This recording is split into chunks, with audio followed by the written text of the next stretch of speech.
اجتمع مجلس الوزراء اليوم 4/3 جمادى الأولى 1443 هجرية الموافق 8 ديسمبر 2021 ميلادية تحت رئاسة فخامة رئيس الجمهورية محمد بن الشيخ الغزواني.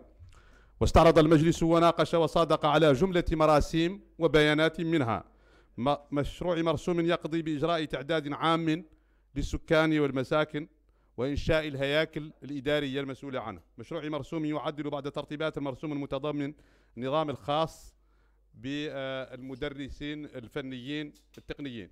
مشروع مرسوم يعدل بعض ترتيبات المرسوم المتضمن النظام الخاص بالمدرسين التكنولوجيين الذين حدثتكم عنهم. بيان يتعلق بتنفيذ المشاريع والبرامج التنموية، وبيان يتعلق بنتائج وخلاصات طاولة المستديرة لتعبئة الموارد لتمويل الاستراتيجية التنموية بولاية الحوض الشرقي. وسيتدخل معالي وزير الشؤون الاقتصادية والقطاعات الإنتاجية لشرح مضامين المرسوم الذي قدمه الوزراء، وبيانين أحدهما عن حالة تنفيذ المشاريع والثاني عن الطاولة المستديرة لتنمية ولاية الحوض الشرقي. كما ستتحدث معالي وزير التعليم العالي والبحث العلمي عن مضمون مشروع المرسوم الذي قدمته اليوم لمجلس الوزراء والمتعلق بالنظام الخاص بالمدرسين التكنولوجيين. معالي وزير الشؤون الاقتصادية والقطاعات الإنتاجية، تفضل. بسم الله الرحمن الرحيم. Bonjour. J'ai eu l'honneur ce matin de présenter au Conseil des ministres un projet de décret relatif au recensement général de la population et de l'habitat, au 5e de ce genre, et 2 communications. Le premier relatif à la mise en œuvre des projets et le deuxième relatif à la table ronde qui s'est tenue le 27 novembre dernier à Nema pour la mobilisation des financements de la stratégie de développement local du Haut-Sharqi. Le projet de décret est relatif donc à la mise en place des structures qui auront en charge la conduite du processus de recensement général de la population qui doit se faire en 2023. Mais les préparatifs commencent maintenant. Nous avons connu 4 recensements généraux de population depuis notre indépendance. Celui-ci sera le 5e. Celui-ci, en matière d'administration, sera très proche de ce qui a été fait en 2013, dans la mesure où les structures seront pratiquement les mêmes, à l'exception de 2 nouvelles structures qu'on va mettre en place. D'une structure qu'on va mettre en place, d'une nouvelle structure qu'on va mettre en place. Il s'agit d'une qui va se charger d'appuyer les équipes techniques sur le terrain. Pourquoi? Parce que cette fois-ci, on va utiliser une technologie nouvelle. On va faire le recensement avec des tablettes. Utilisant des tablettes dans des endroits éloignés, il est bon d'avoir des structures techniques décentralisées dans tout le pays pour appuyer les bureaux de recensement. Ceci est une différence par rapport à ce qui s'est fait il y a 10 ans. La deuxième différence proviendra des informations qui seront collectées. On profitera de ce recensement général de la population et de l'habitat pour collecter le maximum d'informations sur la vie du pays. La première communication concerne la mise en œuvre des projets. Régulièrement, le président de la République, le Premier ministre, les membres du gouvernement parlent des difficultés que nous avons à mettre en œuvre les projets qui bénéficient déjà de financement extérieur ou financement même de l'État, du budget de l'État. Ceci coûte très cher au pays, coûte très cher aux populations. Et on ne peut pas continuer dans ces conditions-là. Des actions sont déjà prises pour sensibiliser les coordinateurs de projets. Des actions sont prises pour réviser la loi de passation de marché qui est actuellement entre les mains de nos députés, avec le vœu qu'elle soit adoptée assez rapidement. Et maintenant, il s'agit d'aborder autre chose, une autre étape. Il s'agit d'aborder la gestion des projets, les unités de gestion des projets, toutes les unités de coordination qui mettent en œuvre au jour le jour les projets. Il s'agit d'introduire une réforme extrêmement importante dans la mise en œuvre des projets. Parce qu'elle est importante, on va commencer par 4 départements. 4 secteurs. Les secteurs qui consomment le plus de ressources extérieures. Le transport, l'énergie, l'eau et l'agriculture. Ils viennent se joindre à l'éducation qui bénéficie déjà d'une unité de ce genre. Il s'agit de mettre en place des unités de gestion de projets par secteur qui vont regrouper le très grand nombre d'unités de gestion qui sont actuellement en place. Nous avons actuellement des dizaines d'unités, de cellules d'exécution de projets, des dizaines qui travaillent dans le même secteur, qui se marchent les pieds, qui travaillent avec les mêmes entreprises, parfois avec des personnels qui nomadisent d'une cellule à une autre. Il s'agit maintenant de rationaliser tout ça et de rendre transparent la rémunération qui est faite aux responsables de ces unités de gestion, à les récompenser ou à les sanctionner en fonction de leur performance. Ils passeront des contrats de performance avec les ministères concernés. Et ceci est l'esprit de la communication, la première communication qui a été faite au sujet de la gestion, la mise en œuvre des projets. Encore une fois, il s'agit d'une réforme très importante dans la conduite des projets dans notre pays. La deuxième communication est relative à la table ronde qui s'est tenue le 27 novembre dernier à Néma. Elle fait suite à l'élaboration par notre pays d'une stratégie régionale de développement du Haut-de-Charqi. Ces stratégies sont en cours dans plusieurs autres wilayas. La première a été faite pour le Haut-de-Charqi. Quand une stratégie est faite, il faut maintenant chercher à la financer, à financer sa mise en œuvre. Nous avons eu l'opportunité de l'Alliance Sahel, ce qu'on appelle l'Alliance Sahel, donc un ensemble de pays et d'institutions qui ont voulu s'associer pour appuyer les efforts des pays membres du G5 Sahel pour prévenir l'insécurité. Donc l'Alliance Sahel s'est portée volontaire pour voir avec nous comment mobiliser le financement nécessaire pour financer la stratégie de développement de Haut-de-Charqi. Cette réunion a eu lieu le 27 novembre dernier à Néma, sous la présidence du Premier ministre, avec la participation de plusieurs membres du gouvernement, d'élus locaux, de la société civile et de tous nos partenaires techniques financiers membres de l'Alliance Sahel. Cette table ronde a été un succès dans la mesure où nous recherchions 100 millions de dollars, nous en avons eu 118. Nous avons été au-delà de ce que nous espérions. Maintenant que les engagements sont pris publiquement, il s'agit de veiller à ce que ceci soit mis en œuvre effectivement. Que l'argent promis soit effectivement décaissé et décaissé au bénéfice des populations. Voilà, c'est de ça que j'ai parlé ce matin au Conseil des ministres. Merci. شكرا جزيلا معالي الوزير. لا نحيل الكلمة لمعالي وزير التعليم العالي والبحث العلمي للحديث عن مشروع المرسوم الذي قدمته اليوم لمجلس الوزراء. تشرفت اليوم بتقديم مرسوم يتضمن تعديل بعض ترتيبات النظام الخاص للمدرسين التكنولوجيين، ويهدف هذا التعديل إلى أولا تحيين الترتيبات المتعلقة بالتدريس المفروض على المدرسين التكنولوجيين بما يضمن المساواة في المعاملة بين منتسبي هذا السلك. ثانيا إلغاء سنوات الخدمة كشرط للاستفادة من حق التقاعد وفقا للتعديلات التي طرأت على قانون 0993 المعدل المتضمن النظام الأساسي للموظفين للدولة منذ 2020. وأخيرا تحديد فترة تربص قبل الترسيم بعام واحد. ويهدف هذه التعديلات إلى الرفع من أداء المدرسين وجودة التعليم العالي تسجيلا لتعهدات فخامة رئيس الجمهورية في هذا القطاع حتى يطلع بدوره كرافعة أساسية للتنمية الوطنية. وستعمل وزارة التعليم العالي والبحث العلمي على استثمار هذا الإصلاح في تحسين جودة التعليم العالي وتحريك أنشطة البحث العلمي الخادم للتنمية الاجتماعية والاقتصادية للبلد. أشكركم. الآن نفتح المجال للأسئلة. عميد الشيخ تفضلوا.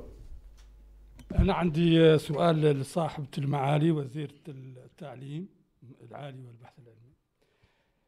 يدوروا عودوا طلاب الجامعة هون يختاروا يعرفوا أين تلاهي ينفتح السكن الجامعي. Moi j'ai 3 questions. La première c'est par rapport à la table ronde de NEMA. Est-ce que vous comptez faire la même chose dans les autres régions? Ça c'est premièrement. Ensuite concernant les marchés, je voudrais que vous nous expliquiez concernant la passation des marchés, est-il un frein à l'exécution des marchés? Et est-ce que vous allez modifier cette loi? Car on parle souvent du gré à gré. Qu'en est-il? Est-ce que c'est un retour en arrière? Et ma toute dernière question, c'est quel est aujourd'hui le taux d'exécution des marchés sur financement extérieur? Je vous remercie. Pour ces questions, d'abord au sujet de la table ronde de NEMA, nous sommes, je l'ai dit, nous sommes en train de réaliser des stratégies de développement pour nos différentes wilayas. Une stratégie de développement, quand elle est réalisée, quand elle est élaborée, elle a vocation à être financée, doit être financée. Maintenant, tout dépend de l'opportunité de financement. Le financement peut être extérieur, le financement peut être intérieur, budget national, ou bien il peut être mixte. Financement intérieur avec financement extérieur. Nous avons commencé par le Hod Sharqi parce qu'une bonne opportunité s'est présentée, une bonne opportunité pour nous, une bonne opportunité pour l'Alliance Sahel. Donc ça a été fait. D'autres régions, d'autres wilayas vont suivre. Sous quelle forme? On ne peut pas dire on va répéter la même forme. Les formes sont différentes. Il y a des wilayas qui se prêtent bien à ce que nos partenaires veulent financer, d'autres wilayas qui se prêtent différemment, qui se prêtent moins bien au financement tel qu'on l'a vu au Sharqi. Il faudra donc faire appel au financement par l'État. Dans tous les cas, les stratégies sont en cours de déploiement dans toutes les wilayas du pays et une stratégie, quand elle est faite, quand elle est bien faite, elle doit pouvoir trouver financement. Pour ce qui est de la passion des marchés, je vous ai dit, il y a un projet de loi qui a été adopté en Conseil des ministres, qui est actuellement au niveau du Parlement, donc qui n'est pas encore promulgué, les décrets d'application ne sont pas encore soumis au Conseil des ministres. Les gré à gré, je crois qu'il faut en parler avec beaucoup de nuances. Le gré à gré est une forme de passion de marché. La loi le prévoit. En soi, le gré à gré n'est ni bon ni mauvais. C'est un instrument qui est là, qu'il faut utiliser à bon escient. Ce que je peux dire, ce qui est prévu dans ce projet de loi, avec l'espoir qu'il sera approuvé par le Parlement et qu'il sera promulgué, toute la transparence entourera les gré à gré. Quand il y a un gré à gré, ça doit être rendu public. Il n'y aura pas de gré à gré non su, etc. Tout gré à gré, s'il est fait, doit être rendu public. Donc c'est la meilleure forme de transparence qu'il y aura. Et la responsabilité de cela appartiendra aux politiques. Donc, ils seront responsables par rapport à l'opinion. Et l'opinion le saura. Donc, c'est la meilleure forme de transparence qu'on peut avoir. Parce que c'est le contrôle par les citoyens. Maintenant, je ne mettrai pas... Je lis vos écrits, je lis la presse qui dit il y a beaucoup de gré à gré, peu de gré à gré, etc. Mais enfin, ça dépend pour quoi faire. Au niveau du taux d'exécution des projets, si le président de la République en parle, le Premier ministre en parle, c'est qu'on n'est pas satisfait du taux d'exécution des projets. Nous avons beaucoup de projets qui doivent s'exécuter sur 3 ans, 4 ans, mettre 7 ans, 8 ans pour être exécutés. C'est pas bien parce que ça coûte très cher, parce que nous payons des commissions d'engagement sur les montants qui ne sont pas décaissés. Nos populations ne bénéficient pas de ce pourquoi le prêt ou le don a été acquis par la Mauritanie. Et surtout, nos partenaires qui nous financent bloquent le financement en disant que vous n'avez pas besoin d'argent parce que vous n'avez pas dépensé ce que vous avez déjà. Donc c'est très très grave, c'est très mauvais ce qui se passe actuellement. Les taux de décaissement sont faibles, sont très faibles.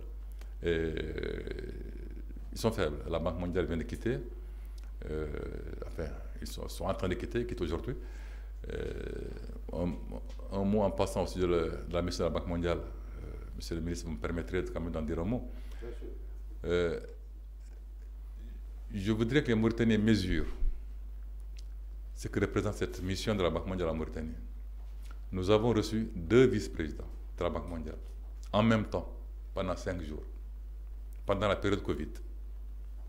un vice-président qui s'occupe de notre région, la région Afrique de l'Ouest, Afrique centrale, mais un autre vice-président qui s'occupe du capital humain pour toutes les régions du monde à la Banque mondiale. Cette vice-présidente n'a pas quitté Washington depuis 18 mois, depuis le début de la pandémie. Elle est venue en Mauritanie. Elle est restée 5 jours. Je voudrais que les gens mesurent cela. Le dimanche, il y avait 45 membres du personnel de la Banque mondiale, 45 staffs de la Banque mondiale qui étaient en Mauritanie, malgré la Covid. Ça veut dire beaucoup de choses. Ils sont restés, ils ont eu des réunions avec tous les ministères qui peuvent avoir besoin de leur parler, ou bien à qui ils ont besoin de parler. C'était des réunions extrêmement productives. 2 vice-présidents, plusieurs directeurs et beaucoup de staff qui sont venus ici, chez nous, pendant 2 jours, pendant cette période où beaucoup de conférences sont annulées à travers le monde. Je voudrais seulement que les Mauritaniens apprécient ce que cela veut dire en termes de confiance et d'attente de la Banque mondiale vis-à-vis de la Mauritanie. Je vous remercie.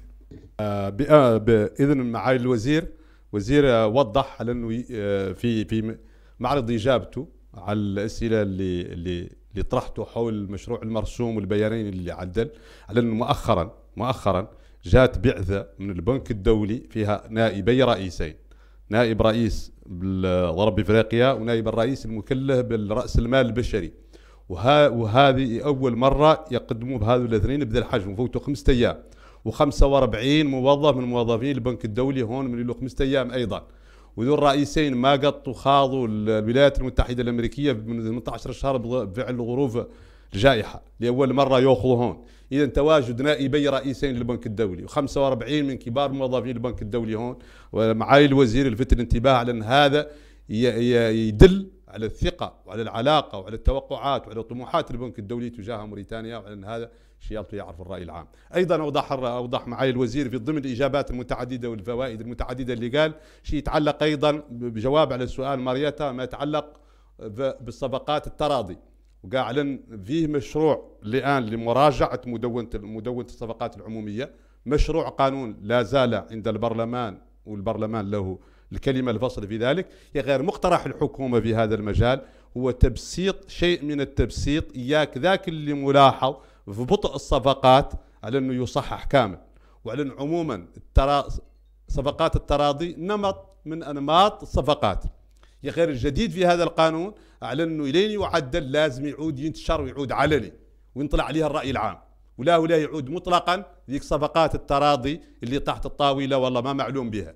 صفقات التراضي في مشروع القانون اللي مقدم الحكومه لا تعود وجوبا يتم الاعلان عنها وابلاغ الراي العام عنها ونشرها، اياك تعود الناس كامله على بينه من الامر. نختار نقول في البدايه على ان مصلحه الطالب على انها في صميم اهتمامات القطاع، وظاهر لي على ان عبرنا عنها وان قلناها على مرات، وله نعطيك هون احصائيات ونعود نجاوب سؤالك. شفت هؤلاء ريزيدانس فيهم هما 2 وبسعة إجمالية تبلغ 4000 طالب. عندنا سكن الأولاد بسعة 2560 طالب، وتتألف من 16 جناح كلهم بسعة 160 طالب. وهذه خلي فيها تأخر شوي اللي كانت متاحة لمرضى كوفيد-19 العام الفايت، وأعطينا تعليمات للمركز، مركز خدمات الجامعية، على أنه يتبارك مع تأهيلها، ونأمل أنها تعود متاحة في بداية 2022. عندنا سكن الفتيات بسعة 1440 طالبة، ومتكون من 9 أجنحة، وهذا يضم لا كيف الآخرين 160 طالبة كل جناح، وهما لم يتم تجهيز بهم اللي فم هما شنو قالوا لي زيكيبمون، هذو مازالوا خاصين جايين من الخارج حسب بعد المعلومات اللي عندي انهم وصلوا بور، وظاهر لي عن هذو لي دو ريزيدانس اللي يعودوا جاهزات بداية، ما نقدر نقول لكم جانفي يقارب عن نختار، تعود بداية 2022 والعمل فيه مرك. مختار اللواه من الوكالة الموريتانية للصحافة. سؤالي لمعالي وزير التعليم العالي والبحث العلمي. منذ يومين طالعتنا حرب بيانات بين إدارة المعهد العالي للتكنولوجيا في روسو وبعض النقابات الطلابية. النقابات الطلابية تتهم الإدارة بالقيام ببعض التفتيشات غير شرعية في الحي السكني للمعهد، والإدارة ترد أنها مجرد عمليات نظافة، بينما الطلاب يؤكدون أن الوزارة صادرت الكثير من مقتنياتهم بما فيها آلات صنع الشاي وأشياء أخرى تعتبر مقتنيات شخصية. هل سعت الوزارة في حلحلة هذه المشكلة والاطلاع على تفاصيلها عن قرب؟ شكرا.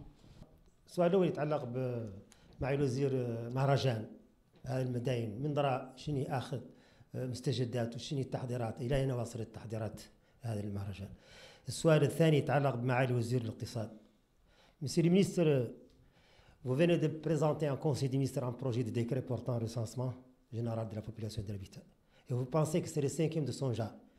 Et quel est réellement, Monsieur le ministre, son impact et sa différence entre ces anciens recensements qui sont dirigés par un office qu'on appelle l'Office national de statistique. Réellement, je veux savoir, Monsieur le ministre, quel est son impact. معالي الوزير، سؤال أخير معالي الوزير مع كامل الاحترام، هناك انباءات تتحدث عن عدم قبول الصحافة داخل بير مقري.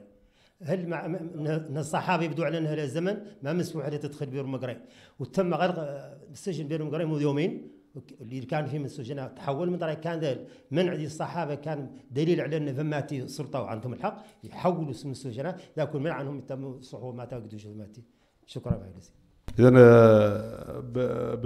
بالنسبة لسؤالكم اللي متعلق بمهرجان مدائن التراث، مهرجان مدائن التراث الاستعدادات الآن الحمد لله جارية، دليل عليها أغلب قاع الصحافة اللي يحضروا عادة المؤتمر الصحفي يبدو على أنهم الحمد لله مهتمين بالمهرجان وقاسوه، والتحضيرات على كل حال احنا نبذل جهدنا وأقصى جهدنا فعلا هذه النسخة من مدائن التراث أن تعود أحسن من النسخ الماضية محتوى علمي وفني وثقافي وفي شكلها وفي مضامنها، وخصوصا في بعد تنموي للمدينة بإذن الله تعالى.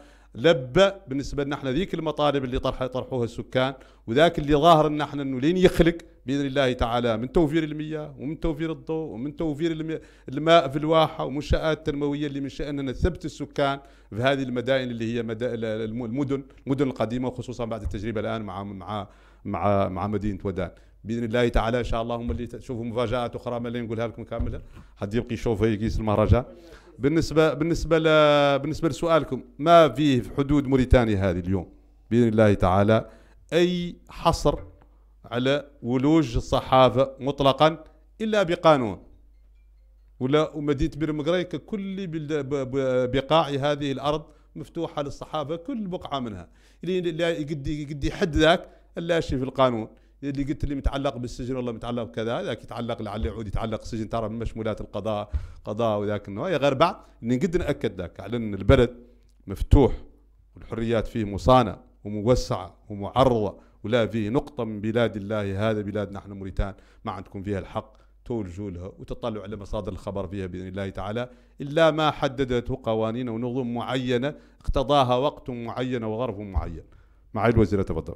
قال الوزير هذو أمور بين مؤسسة والطلاب، ما نبقي ندخل في التفاصيل. يا قال نقد نأكد لكم مسألة، لأني أنا أول زيارة قمت بها لمؤسسة التعليم العالي لأنها كانت ليزت، ثم هم طرحتوا سؤال مالكم، ونقد نقول لكم عني الصورة اللي شفت فيها السكن الجامعي والله بعد ذاك سكن طلاب، على أنها الصورة ما هي جيدة.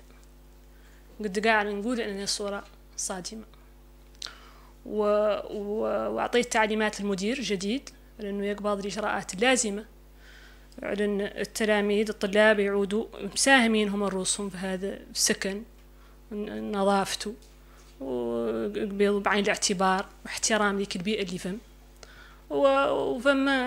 فم نصوص وفم نظام داخلي الطلاب لا يحترموه على كل حال الطلاب عندهم حقوق، نحن نسعى ونحققوا ذوك لبوهم كاملين ونحترموا ذاك، يا غير مولي ما يالتنا نساو لأنهم عندهم مولي عندهم واجبات. هذا هو اللي نقدر نقول لكم أركم. Oui, je réponds à la question relative au recensement général de la population et de l'habitat. L'ONS était là. L'ONS a été absorbé par l'ANSAD, qui est le produit de la fusion entre l'ONS et le CEMAP. Donc, c'est le 5e recensement général de la population et de l'habitat. C'est la 5e fois qu'on va faire la même chose, différemment certainement. L'objectif, c'est de récolter le maximum d'informations sur le nombre, la distribution, la vie, les conditions de vie des Mauritaniens. Ces informations sont indispensables pour une planification du développement économique du pays. On ne peut pas planifier si on ne sait pas combien nous sommes, où on vit, comment on vit, quelles sont nos pratiques. C'est ça l'objet de ce recensement-là. C'était ça aussi l'objet des recensements précédents aussi. Ce qui est nouveau, c'est la méthode. On va utiliser les tablettes cette fois-ci, au lieu d'avoir des papiers sur lesquels on écrit, on va utiliser les tablettes, ce qui permettra de collecter beaucoup plus d'informations, de faire des analyses beaucoup plus fines que ce qu'on faisait auparavant. Donc, le recensement est absolument indispensable pour un pays qui veut planifier son développement économique, et c'est ça l'objet essentiel de ce qui sera fait en 2023. Mais il faut commencer à se préparer dès maintenant. Merci. قلتي انك اول زياره تعدليها لسكن ذا المعهد شفتيه في وضعيه صادمه، بدك تشرحي شوي؟ تقبل زميلكم على اللي ما نبقى ندخل فيها التفاصيل، فم مدير وفم اداره وحد يبقى يقرا التفاصيل يتصل بهم صاروا يزودوا بذوك المعلومات. لقيت اني ما تمون نكتب شوفت ذاك السكن لانه ما هو نظيف والطلاب ما هم عارفين له شيء، وهذا ما معنى قاع عنهم الطلاب بالذات اللي مرقين ذاك البيان، غير بصيغه عامه ذاك السكن الجامعي عاد عندي ما هو بصيغه يقد الطالب يقرا فيها في ظروف حسنه، ما هو نظيف مثلا ما يدخل في تفاصيل، ذاك اتصلوا بالمدير يعطيكم ذوك التفاصيل. المهم علينا نحن تاكدنا من من من من من من ان الاداره تعاملت بصيغه عادله مع الطلاب بهاي القضيه. هذا هو. مرحبا وسهلا، مرحبا. شكرا على التوفيق ان شاء الله.